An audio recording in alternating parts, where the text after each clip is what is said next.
বারবার ফিনিক্স পাখির মতো ফিরে আসার নাম প্রসেনজিৎ চট্টোপাধ্যায়। কখনো ঋতুপর্ণ ঘোষ তাকে প্রসেনজিৎ থেকে প্রসেনজিৎ চট্টোপাধ্যায় বানিয়েছেন, আবার কখনো সৃজিত মুখোপাধ্যায় তাকে মিস্টার ইন্ডাস্ট্রি বানিয়েছেন।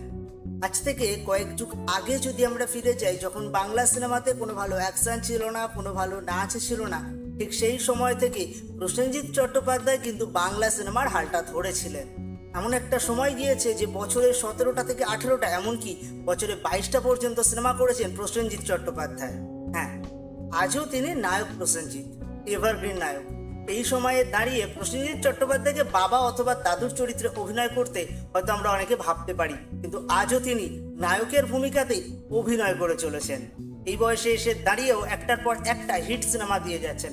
আচ্ছা, আপনি কি বলতে পারবেন প্রসেনজিৎ চট্টোপাধ্যায় ঠিক কতগুলো সিনেমায় অভিনয় করেছিলেন? উত্তরটা যদি জানেন তাহলে কমেন্ট বক্সে এসে জানিয়ে যাবেন। ফলো করুন গপ্পদীপের